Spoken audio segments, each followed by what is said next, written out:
Hello, good morning, good afternoon, and good evening, wherever you are from. So this is Vamsidhar Kelari from a beautiful city called Zizan on the Red Sea, Kingdom of Saudi Arabia. So first, let me introduce the topic. It is open educational resources. So what do you mean by open educational resources? And how do we get them useful in our research and academic activities? So first, let me thank the organizers, Special Minds, SS and Research Foundation. And the theme of our virtual conference is Research and Development in Dynamic Times.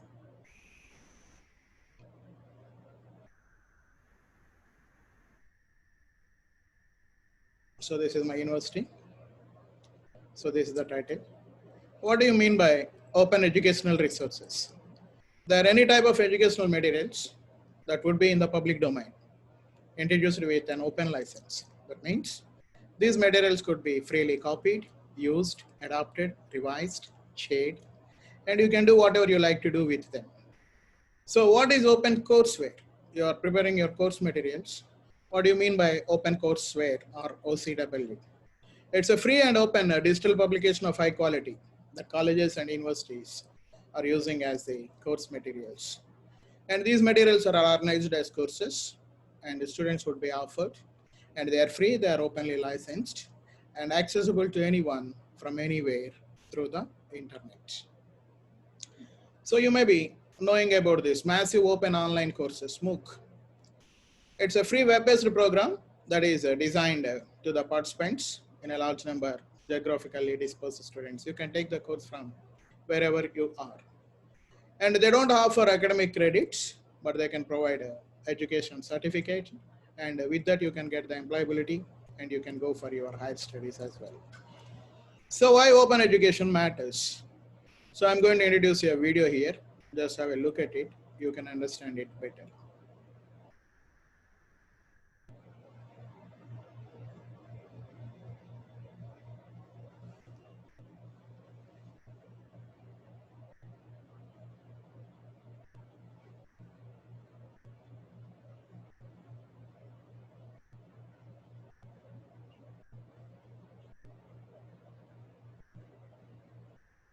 The privileged few.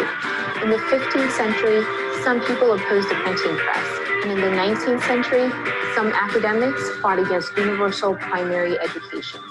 Today, the struggle to provide quality education continues. Open education resources are education materials that are free to use and can be adapted and customized. By providing universal access, OER are continuing the movement toward education for all. With OER, for the first time, it is actually possible to educate everyone. Take, for example, Femi. She's 17, lives in a large city in Nigeria, and once dreamed of becoming an engineer.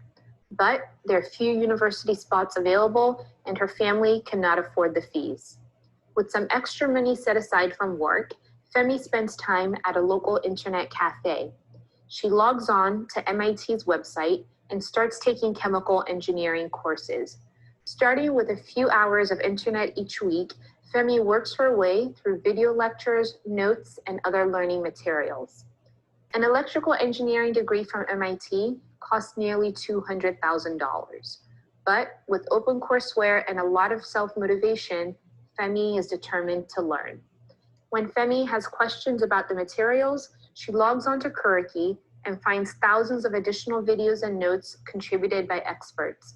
Plus, since MIT uses an open license, lots of people have translated the material. Femi finds class notes in her local language, adapted with additional explanations. As the year progresses, Femi discovers others doing exactly what she's doing. She joins a study group at Peer-to-Peer University and builds a community of learners and friends from all over the world: China, Mexico, even others in Nigeria. Femi hopes to use what she's learned to get a better job. Perhaps someday she'll get school credit, maybe even a university degree. 10 years ago, Femi's story would have been impossible. But today, thanks to OER, we're building a more equitable and interconnected world.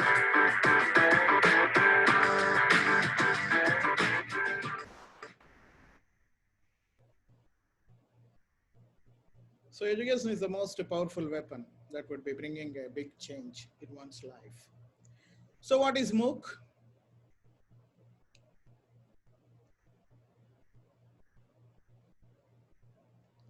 So how to create the OER contents, open educational resources. As a academician or a researcher, you can create your own course materials or courseware. How to do it? So open content or open educational resources or courseware or educational materials which are discoverable online and openly licensed that could be shared, used, improved, or redistributed. So you can use it, you can share it, you can improve it, you can even redistribute it by your name. So how to create it? First, you need to create your own content on a create-based OERs. Then there are two options, closed or open. Whether you select a closed option when you're preparing your content for the first time. Then many public platforms are there available. These are all free that would be getting your course material published. There are Google Docs, SlideShare, YouTube, Open Other from OER Commons. You may be using some of them, you may be knowing some of them. And these are the web links and TED Education and InfoMerlot. You can go to these links and you can upload your materials over there. And the 5 R's of openness, how to make it open. What do you mean by open? When did this open movement has started? So retain, reuse, revise, remix, and redistribute. So once you make it, it would not be everyone's property. It is still with your property only. The right to make and own and control copies of the content. Reuse, the right to use the content in a wide range of ways. And revising, adapting, adjusting, modifying according to the need of your students. And remix, the right to combine the original or revised content. Sometimes you may mix 2 or 3 courseware together and making into a hybrid course. And redistribute, you can share it with your colleagues. The right to share copies of the original content, your revision or your remixes with others. So these are the 5 elements that you need to keep in mind when you are making an openware course. And how to curate the course. And content curation is important. Whether it is research or academic activity, curation, you need to put it in the right order. It is presented in an organized format. The information can be sorted and tagged, that is subject or media format, audio format, video format, or documentation, or maybe in the Word format. It depends on the requirement of your course. Always check for license before considering use of the data.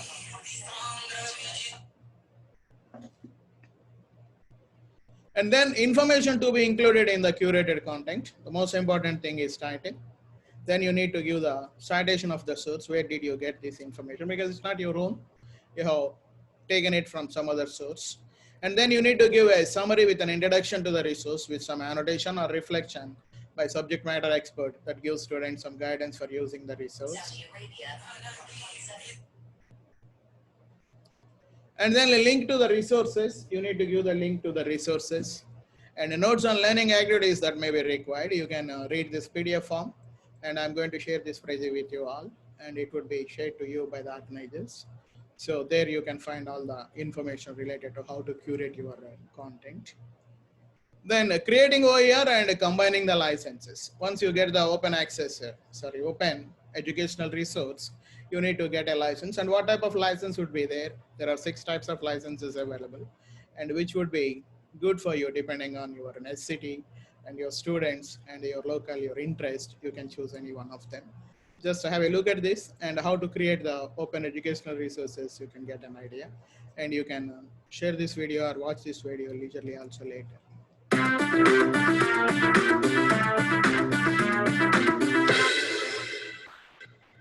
With so many new tools and ways to use technology, open educational resources, or OER, have become an important supply from which to draw when developing instructional content.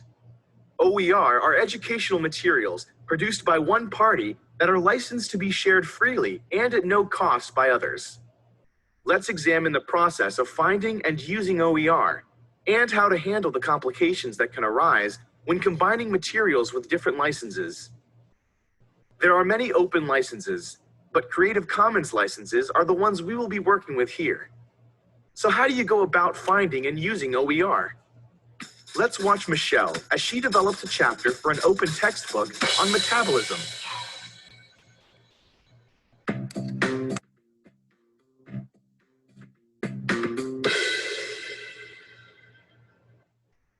Michelle has been teaching metabolism for years, so she has already developed the text of the chapter from her notes.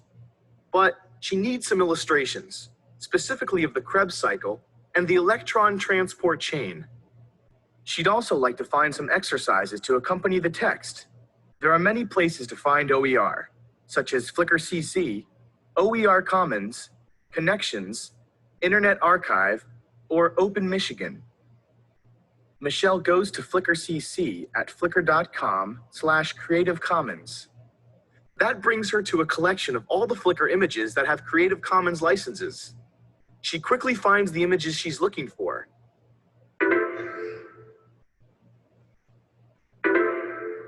Both with CC BY licenses.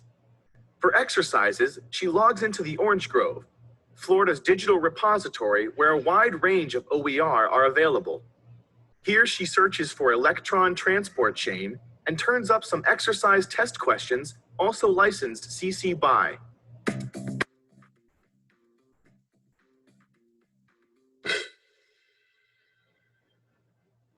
Because there are no restrictions on these images or exercises, Michelle is free to modify them to suit her needs. She resizes and crops the images and writes captions for them. Then for each image, she provides the specific Creative Commons license with a link back to its license deed. Next, she writes the creator's name, linking back to the Flickr site where she found the image. She also adds some references to the images in her text. She then adds the exercises at the end, removes two that do not belong in her chapter, provides attribution to the creator, and links back to the resource. Then she uses the accessibility checker utility in Microsoft Word, which spots content that may pose challenges for persons with disabilities.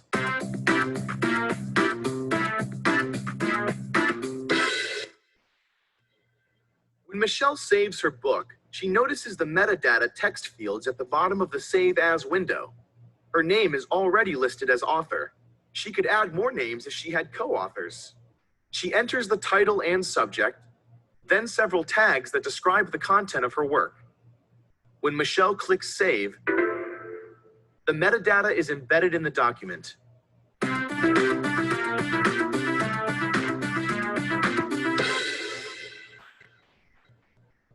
Finally, she adds a Creative Commons license. Because the other content she is using has CC BY licenses, the least restrictive license available, she is free to choose the license she wants. She goes to the Creative Commons page to choose a license. She answers a few questions and her license is selected automatically. She then fills in some information to help others provide proper attribution for her work, and the chooser automatically generates text and code for her document. She copies the text and pastes it onto the first page of her chapter. A job well done, Michelle.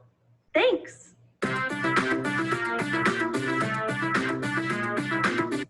So you could be like Michelle. So you have followed the 4 steps, how to make it. And then when it is done, you can upload it to the database with all the licenses. So creating open content doesn't mean giving up ownership. This is the most important thing.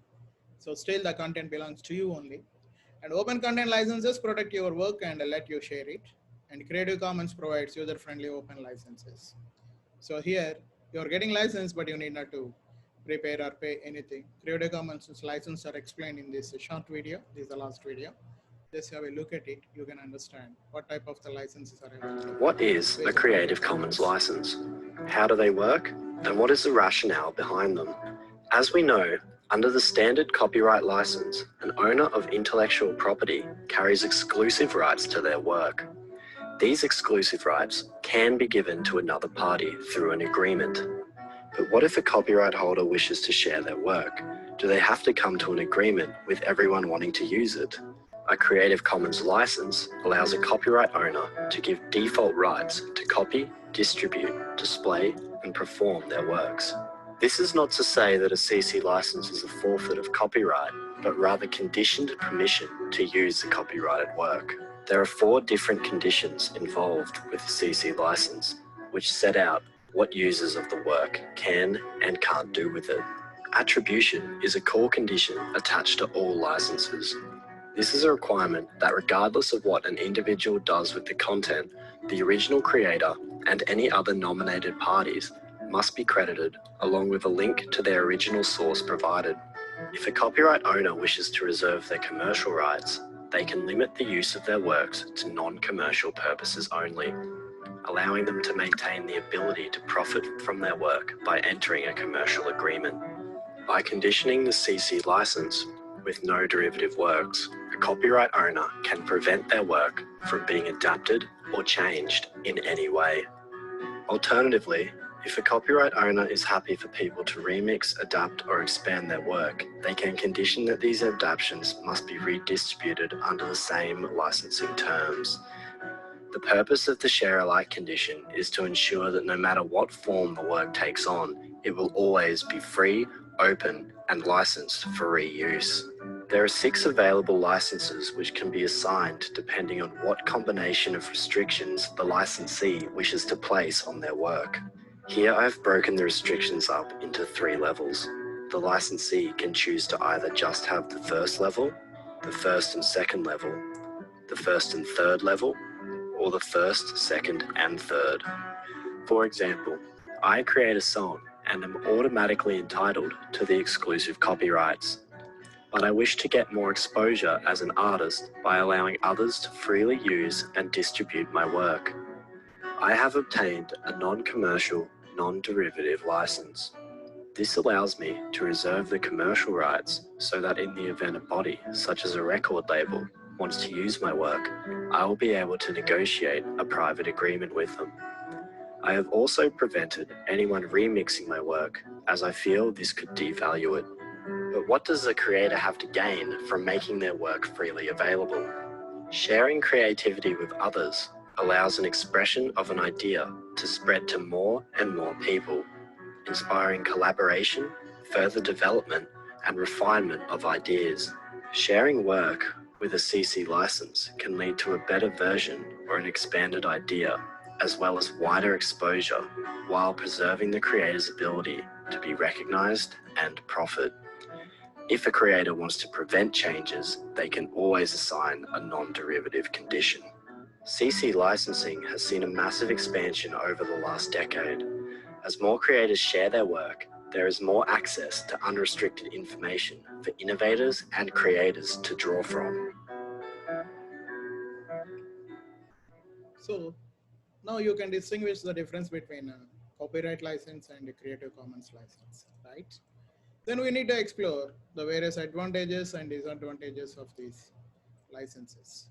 First, let us start with the advantages. So it could be having expanded access to learning. You will be sharing your creativity to one and all. And it is more scalable. That means OERs are easy to distribute widely on little or no cost. So augmentation of class materials and everything would be reaching to the better audience. And enhancement of regular course content, you can update it. It is not static. It would be getting updated in the course of the time according to the requirements of your teaching and learning process. You can make advancements. You can include audio, video files as well as. And a quick circulation. Quick availability of materials may increase the timeliness and relevance of the materials being presented. And less expense for the student. This is the most important thing. So the students need not to shell a lot of money for buying these materials. Then showcasing of innovation and talent. A wide audience may learn of faculty research. That means you are sharing and the same subjects and the same interests what others are having, they are sharing their ideas and it will be getting benefited for the both.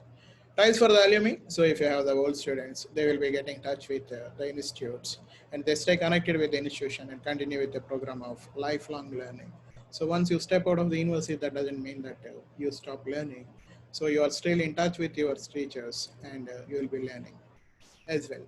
And continually improved resources, unlike textbooks and other static sources of information, OERs can be improved and they will be updated, and you are getting feedback from your students. Accordingly, the instructors will be making it for the betterment. And next, the most important thing, disadvantages. So quality issues, since anyone have the access, anyone can change the materials, the creativity may be missing. And lack of human interaction between the teachers and the students. So during the pandemics, you might have experienced this. And you are not able to in touch with your students, and what you are preparing that would not be applicable to all the students all over the globe. That is the next point. So language and the cultural barriers. So we are, as human beings, we have our own cultural limitations. Our emotions are the same, but culturally we are different. Our food habits, our religious backgrounds, our ethics, our morals, and even our gestures, these are all different. That's why they are not applicable to all the cultures all over the globe. And most of these materials are available only in English. So for non-English speakers, there would be a big challenge to get in touch with these materials. And the next one is technological issues, depending on the internet connections, because we can't depend on the technology throughout the times.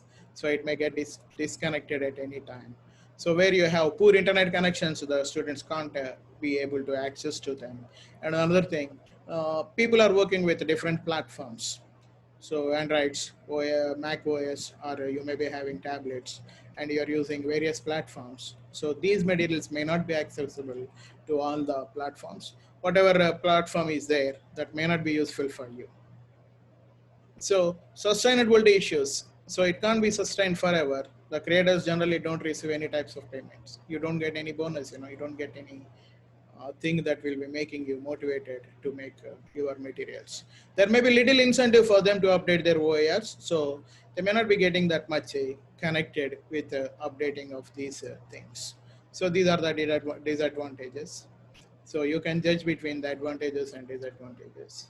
And if they could be accessible to all, people would be learning and getting their knowledge updated. They are getting their certificates, they are getting their employability skills, and they are getting their admission to the further studies and all these things.